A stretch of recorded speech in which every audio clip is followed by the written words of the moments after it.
Welcome to the Creator's Journal podcast, where we discuss creativity and mindsets that lead to fulfilling and productive lives. This podcast features many meaningful discussions with others about creative lessons, how they apply to life, how they apply to business, and they all revolve around the underlying excitement and joy that we as creators feel when we apply creativity to the world around us in our own unique way. I think that feeling is incredible.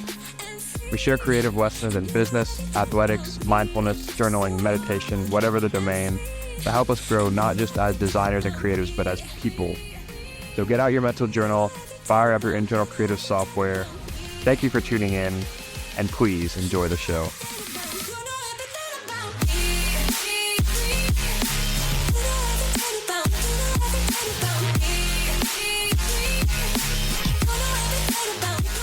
What is going on, ladies and gentlemen? I'm super excited to have you guys back today. Today's been a busy day, but today we have such a good topic, and it is going to be how to build the perfect case study for your design or creative enterprise. And I'm speaking on this because I recently have added a couple to my website. If you go to the very top, www.mindfulmilligan.org, I recently had to build a couple of case studies per the recommendation of a guest that's coming on the show, Mr. James Barnard. And I made a couple short video case studies, and I have done a few in the past, but this was the first time I really went down the rabbit hole into going into the detail. And I did a ton of research on the best ways to make one that can convert and that you can use to get more clients in the future. So in this episode, we're going to be going over all the effective ways to create the most powerful case study that you can for your work. And this is applicable to any kind of creative project that you do, whether it be graphic design, web design, print design, anything of the sort. I'll share all the lessons I've learned, how I overcame them, and how you can apply them to your own. Like I said, I recently came across a bunch of these hurdles for my portfolio, and I think this information would have been really helpful to know beforehand. So before we dive in, it's really important to know that there are several different kinds of case studies. There's video, there's website case studies that you scroll through with images, and they also can include many different elements such as testimonials, video, photo, interactive elements, before and afters, and as many as you can display of these as possible. And I'm going to succinctly describe all of this into an acronym, which I have so cleverly come up with, which I'm actually quite proud of. Is DAMP, D-A-M-P. And it is so you're going to define the project. D, A, articulate the problem. B, the method about which you solved it. And P is present the solution. So we're going to go through each step of those and how you can do it quickly and succinctly and create the most powerful case study. One that gets you clients, one that's going to show you value, and is also super rewarding to make, because a big part that I enjoy of making case studies is that you get to see all the stuff that you did firsthand, and it's a good way to do kind of a live autopsy and review in real time all the things you did right, what looks good, and it's even a good chance, if you're polishing it up to add to your portfolio, you can even make some changes, ones that make it more appealing and easy to change so that you know what to do differently in the next projects. So as we discussed, there are a few different types, but this acronym DAMP will apply to any of the case studies that you do, whether you're building one on your website for social media or one for an email campaign, any sort of format. The good thing is these principles apply, as I've recently learned. So we're going to start with number one, and that is D, to define. So you're going to outline the client, industry, location, and task specifics of the project that you are about to describe. So as you're building this whole thing, this acronym is basically just a fancy way of how you can tell the story of the project. I know when I did mine, the case study I most recently did was for NutriWheel's mobile health food service. What I was struggling with in the beginning was defining the client, the industry, the location, and the task, because you really have to do this to outline and explain to the person that's viewing it what the scenario of the problem is. So for in this case, the example was NutriWheels. The client was my friend Owen McGuffey. The industry was food and beverage. The location was Central Ohio, sporting events and tournaments. And the task specifics are the outline of what I was going to be doing, which is a logo design and brand identity. So I approached this case study as if I'm explaining what I do to someone who really doesn't know what my industry is, what I do for a living. I'm explaining it to them as if they don't know any of that. So if someone doesn't know what my industry of graphic design is, they don't know what branding is, they don't know what logo design is, they can still, by watching the video, they can tell what my service did and how it benefits them. So that's a very important thing to portray in your case study. Once you define that, you move on to the next one, which is to articulate the problem. So, and I've touched on this so much, my whole mantra, I feel like I say it all the time, and I'm gonna probably cool off on it a little. You know what? No, I'm not gonna cool off on it, because this is my message. This is a Mindful Milligan message. This is the message that we preach here so much on the Creative Journal, is to solve problems. So A is to articulate the problem. You want to tell why the client called you, what service you are providing, and a bonus is you can explain why you are the person they called. So for example, in the case study I did, I said, client is my friend Owen McGuffey. I'm providing him with a logo and brand identity, and he called on me because I am someone who specializes in logo and brand identity, and I can solve this problem for him. And in his case, the problem was, and as is the case in most brand identities, is that they don't have something that they can attach to their brand that is visual and makes them associated with a certain desirable outcome or trait into the consumer's mind. So in a case like a NutriWheels, like a mobile health food service, it's very important to have good branding, and it's important to outline that in your case study, because if people tend to make immediate associations in their mind, especially with brand identities, when they see something that is visually represented, it can cause them to think a certain way. So for food and beverage, most health food and healthy alternative food companies, as we did our research, and keep in mind, I'm saying all of this from the perspective of just producing the case study. So you want to add stuff like this as succinctly as possible. And by the way, when you're doing it in video format, it's a great way to practice this, because it forces you to be succinct and really work on your copy and present everything in a short and succinct format, and be able to articulate your ideas, the problem, the entire project, sum it up as quickly as possible. But as I was saying, in the case of a NutriWheels, the problem was that the client wanted something that was very fun, very vibrant, very outside of the norm. And that's hard. That's easy to miss the mark when you're creating a logo and a brand identity for something that is non-traditional. It's easy to miss the mark that way because you don't have experience in doing it.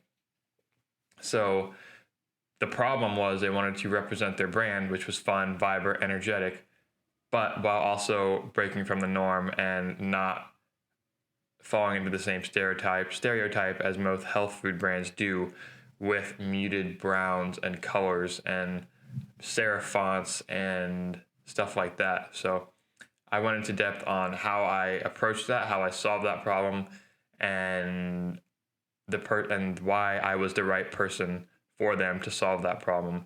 And when people see this, when other clients see this case study, a case study is something that lives on forever. It's something that you can use to get more work based on what you've already done. It shows that you have, you have experience, and bonus points, like I said, if you can make it the more relatable and the more succinct as possible, because you want to explain it to someone as if they don't know what you do. And that's not a bad thing, because branding and marketing and design can be, a lot of the people that you work with, a lot of people that need help doing that are people who can't clearly articulate it. So if you can articulate the problem and what you did, other people can look at your case study and say, oh yeah, I face a lot of those same problems. I'm not getting enough traffic to my website. I don't feel like my logo is perfect. I don't feel excited about my logo and my brand identity when I look at it. I feel like I'm being misrepresented. They can associate that. So you want to portray the actual problem correctly. And that is the A of the DAMP method. The DAMP method, I guess method is also in there as M, but it's the DAMP method. So kind of, added that in there twice. But anyway, the M, D, we have the D, which is to define. We have the A, which is to articulate the problem. And then we have the M, which is the method.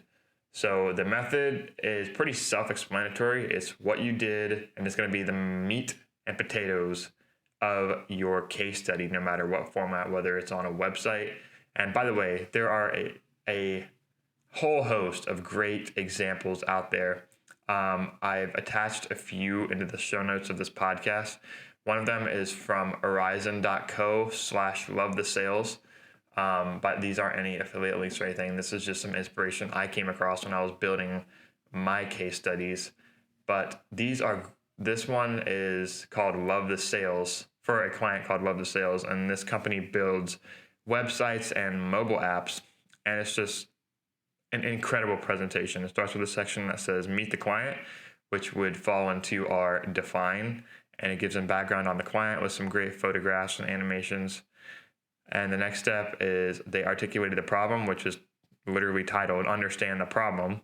And it says, Love the Sales has an inconsistent brand, different logos, yada, yada, yada, usability issues, pepper the site. And it literally shows, what I loved about this one was that it shows the inconsistencies. It has screen grabs of their past website. So it's utilizing before and afters and live autopsies. And it's showing what it was like before. And you can see some of the inconsistencies. Some of the colors are a little bit different.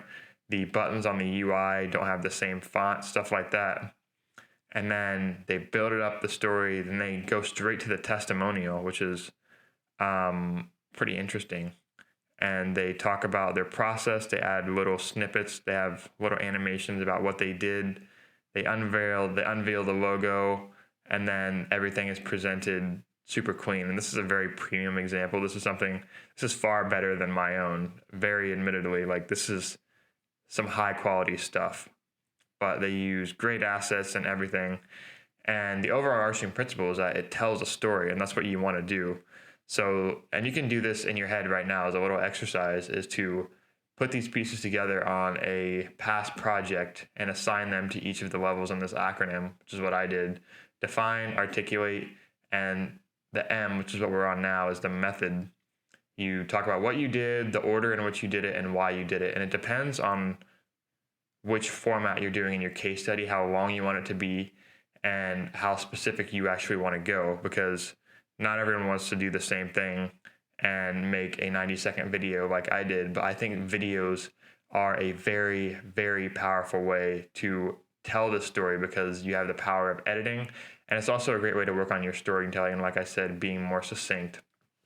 But honestly, I think some of the best case studies I've seen, the one I did for Woodford Brewing Company, which is the other one that lives on my website, is a very in-depth one. It shows literally every single step of the process. And it's up to you if you want to include all of that, but you want to include these steps at the bare minimum. So when the method, like I said, is the majority of your case study, what it's going to be, no matter what format it is in, is to include the client pain points, how you solve them, and then a great thing to do and to keep in mind throughout your projects is to just take photos, take screen grabs. A lot of the time I would just do quick screen grabs. Something I did really well with the Woodford project is if you go into Snapchat, you can save memories without saving space on your phone, which is really nice. It's a little bit of a hack. Is I would just take a Snapchat of my project. I took one of all of my sketches, and they all lived in the cloud rent free, which is super nice. And then when it came time to build the case study for it, I had all these work in progress shots. And then you have a lot of stuff that you can use to tell your story, whether it's in video or it'll live online. And the great thing about all these tools that we have now that we can use to tell these stories, to make case studies, is that the more you have to work with, the more progress shots you have to work with, the better story you can tell a lot of the times. So yeah, I can't recommend enough doing work in progress shots, screen grabs, even iterations. If you're designing a logo, if you're designing a website, past iterations that were maybe rejected, and then explain why they were rejected and how you learned from that and moved forward to create the end result that ended up being the dream result. Because that shows people that you're willing to take feedback and create something that's perfect, even if it's not right on the first try, which is something that happens in pretty much every creative project. So if you can get that out there, that's going to benefit you all the more when you're making your case study.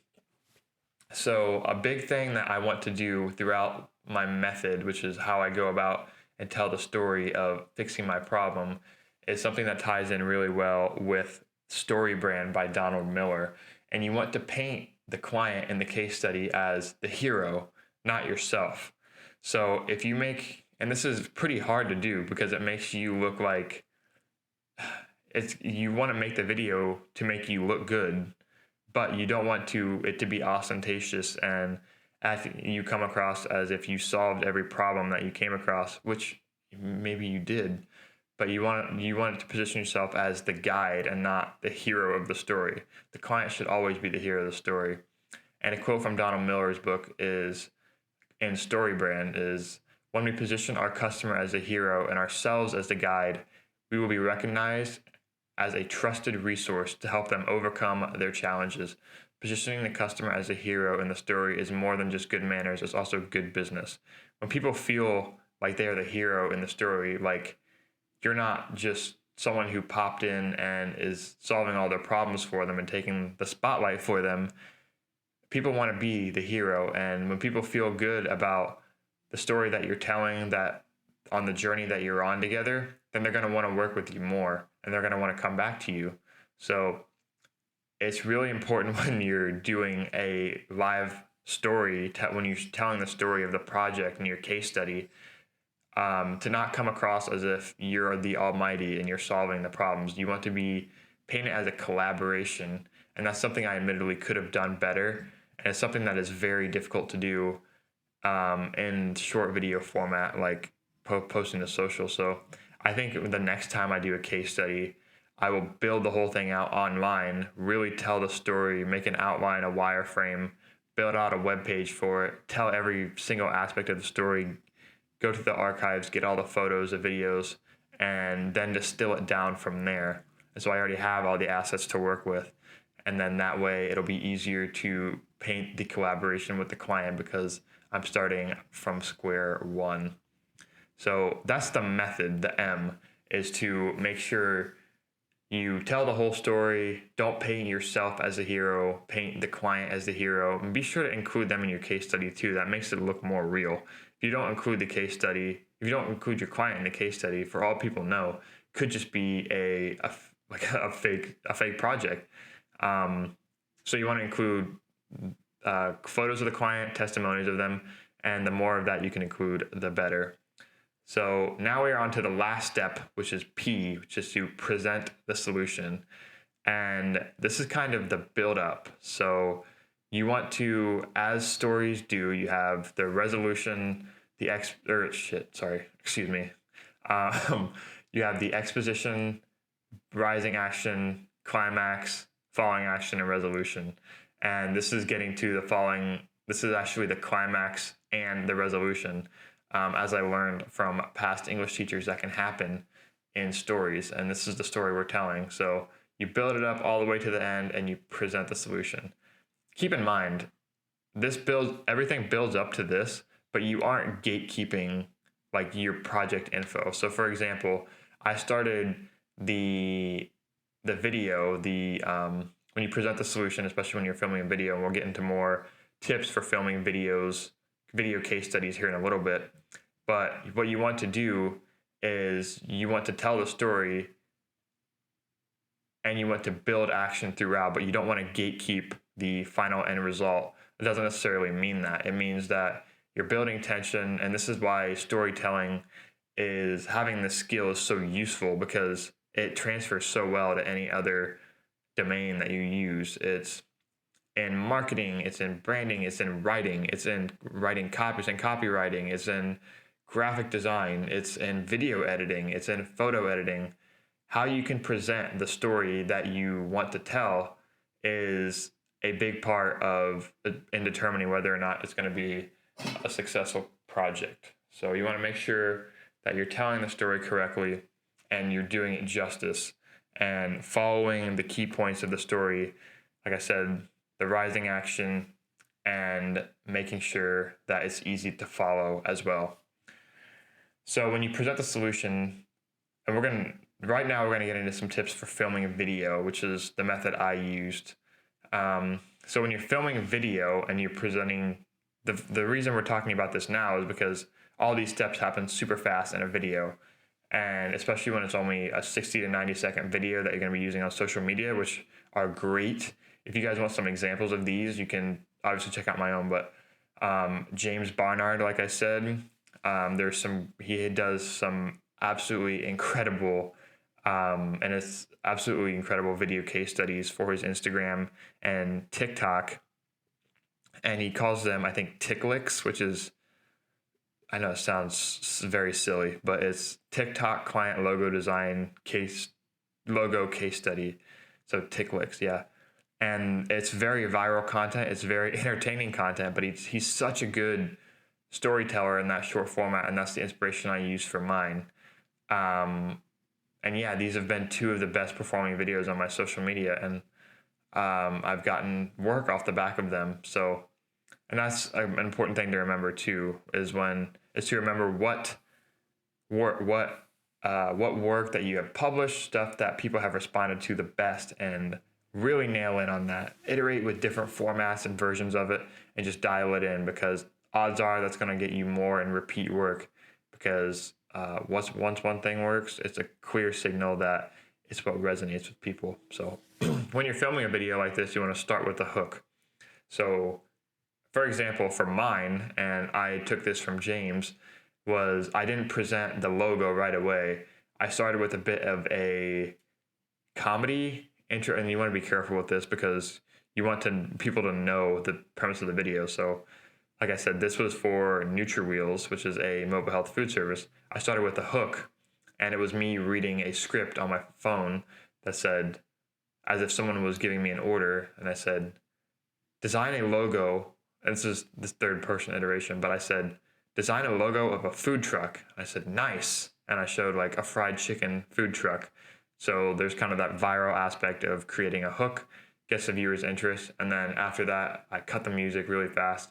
I said, for a food truck selling healthy food, alternative items like that. So it's defying expectations, it's creating surprise, and it's also creating interest for something, because you want to watch on to know what I could end up coming up with. So for such an untraditional logo, and including elements of surprise at the beginning of your video is really strong. Like I said, it's that element of creating interest and telling a story. So then you move on to telling the story, start from the beginning. You want to move pretty chronological in these case studies, but you guys can watch James or my video for the entire thing. Those will both be linked below. Great, especially James, great inspiration.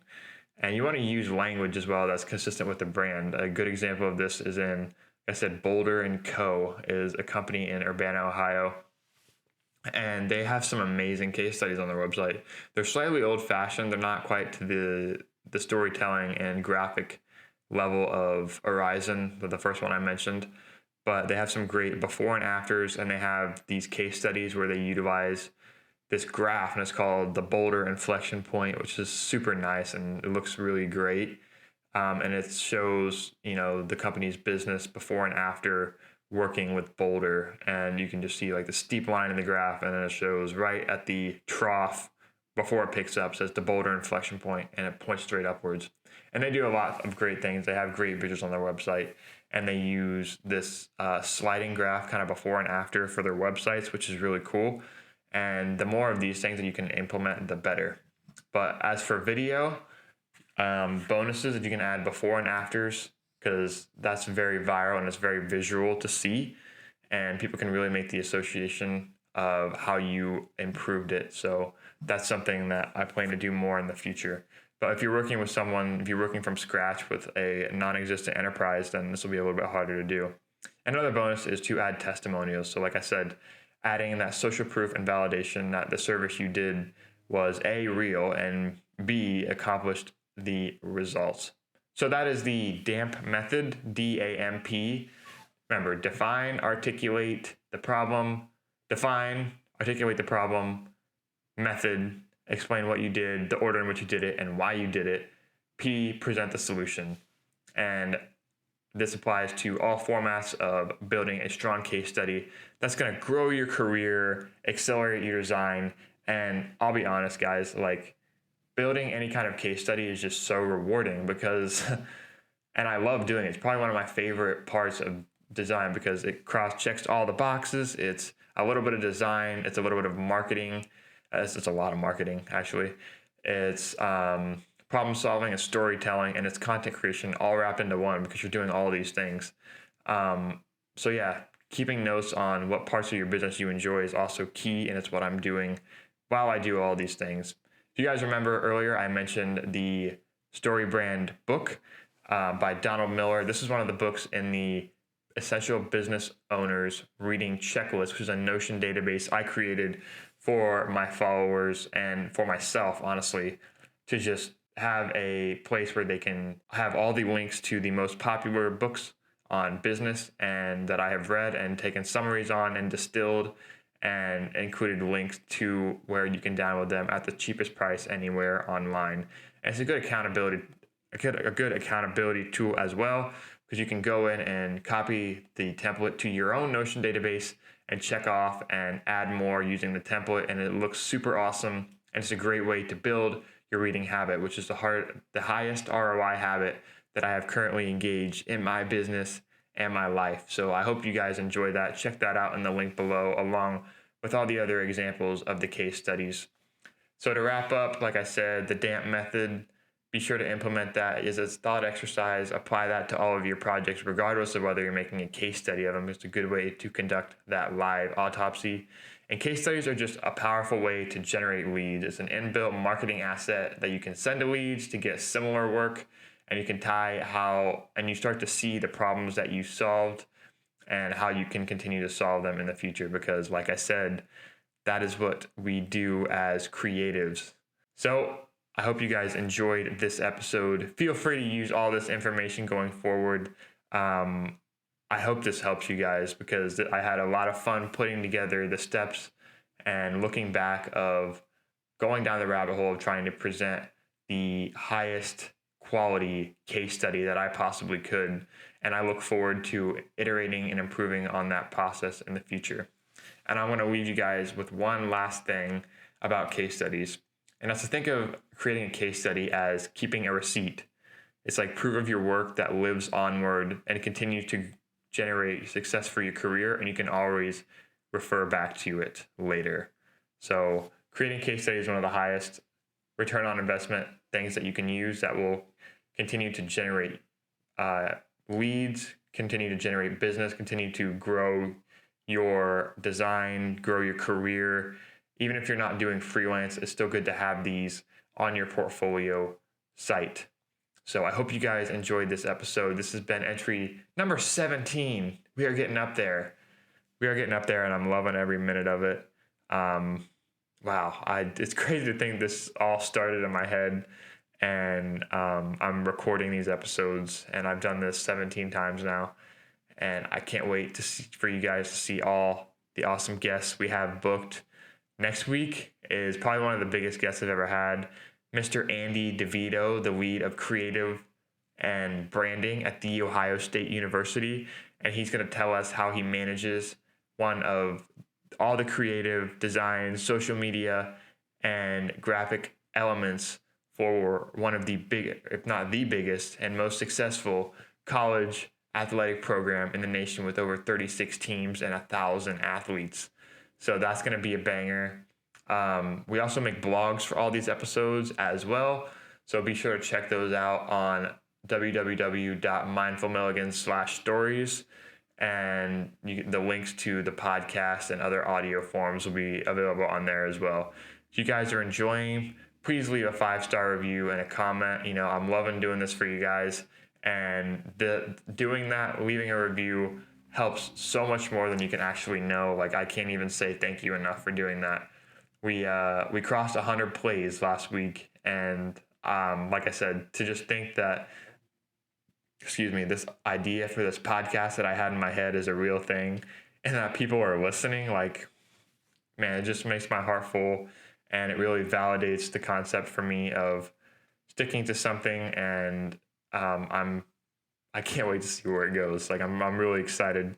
So thank you guys for tuning in to Entry 17, and I'll see you in the next episode. Until then, be a little nicer than you should be. Enjoy your design and stay creative. Peace out.